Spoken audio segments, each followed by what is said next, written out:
Gazetari i familjes Veliaj, Mero Baze, dikur shërbëtori i Sali Berishës, ky i fundit pas vitit 2006 e dëboi, pasi kur i shkonte në zyrë qelp të erë, ka filluar një skem të re.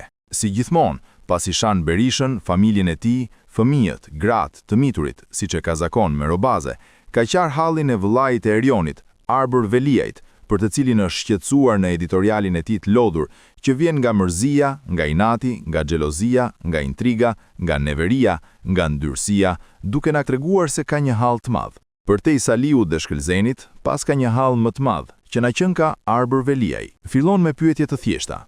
Prokurori Olz Dado kërkon të hetojë dhe akuzoi për pastrim parash vëllain e Erion Veliajt, i cili ka kompani legale marketingu dhe shpërndar në reklamat e One dhe disa kompanive të tjera. Një mashtrim që në pyetje. Së pari, gazetarët e thjeshtë që merren me punën e tyre profesionale çdo ditë, e dinë shumë mirë se nuk e ka kërkuar sot prokurori Olz Dado, apo dje.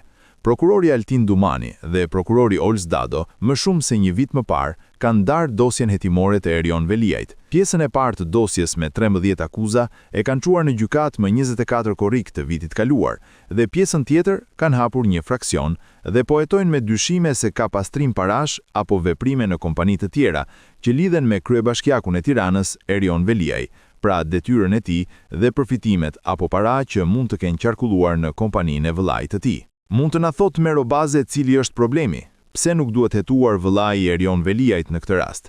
Mirë kryeministri tha mos i arrestoni, ndiqeni në gjendje të lirë. Tani Mero Baze, mendja e neveritshme e servilizmit të pushtetit politik, kërkon që as të mos hetohen. Të mos hetohet Arbër Veliaj, thot Mero. Pse? Se na qen ka thjesht një ndërmjetës që merr lekët nga disa kompani dhe i çon në disa media. Sa para ka marrë Mero Baze nga kjo kompani? Më lart na tha se nuk duhet të hetohet fare. Më poshtë po e pyesim ne. Sa para ke marrë? Pse shqetësohesh për Arbërin? Rezulton sipas të dhënave nga tatimet të ketë rreth 300.000 euro pagesa të bëra për Mero Baze, të bëra nga kompania Gogel. Është shumë e thjeshtë përgjigja. Mero Baze gënjen duke thënë se tani na pas ka filluar hetimi dhe kërkojnë ta hetojnë, ndërkohë që hetimi ka kohë që ka filluar.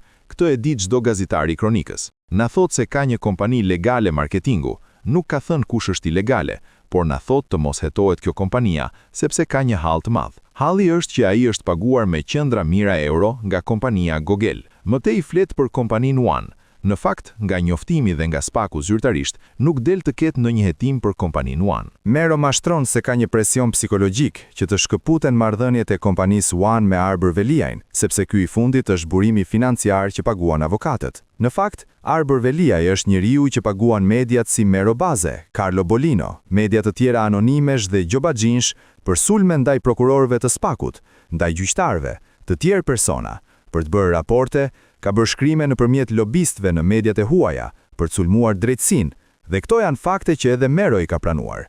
Por hetimi është ndaj Arbër Veliajt, nuk është ndaj kompanisë One. Për më tepër, që ta di Mero, që bën sikur nuk e di dhe mund t'i gënjejë njerëzit, sot kompania One në një zë zyrtar ka konfirmuar se para disa javësh është rifirmosur kontrata mes saj dhe Google për fushatën e reklamimit.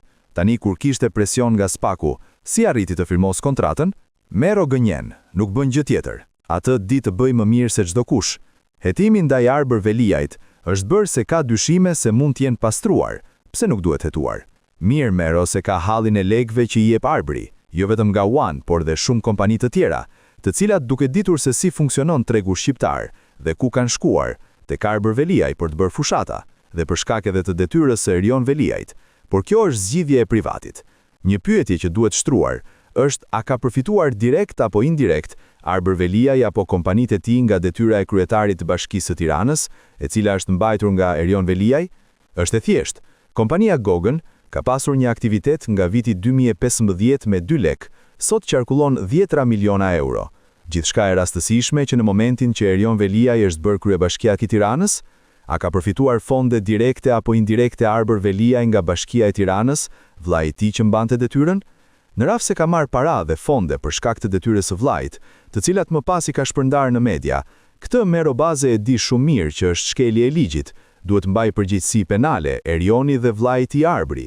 Me paratë e taksapaguesve shqiptar janë shpërndar në media reklama apo janë bërë fushatat e Erionit, apo janë përndorur edhe për këto që pretendon gazetari i familjes së Veliajt, pra sulmet ndaj jo vetëm një prokurorit të caktuar siç duan ta identifikojnë, por ndaj Olz Dados, ndaj Altin Dumanit, ndaj Erion Banit dhe Engert Pëllumbit, por edhe ndaj oficerëve të BKH-s, apo atyre të burgjeve, apo deri tek ish-ministri i drejtësisë Ulsi Manja.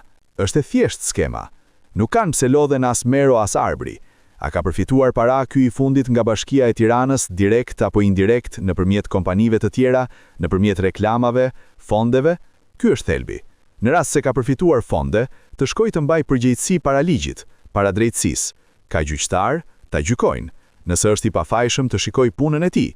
Në rast se ka përfituar nga taksat e shqiptarëve dhe ata janë marrë më pas se janë keq përdorur, apo më keq akoma me skema të mbyllura, raportohen sipërfaqe reklamash më të vogla se sa është realiteti, dhe nëpërmjet të tretëve krijohen forma të ndryshme që shiten sipërfaqe më të mëdha, ndërkohë që deklarohen më pak.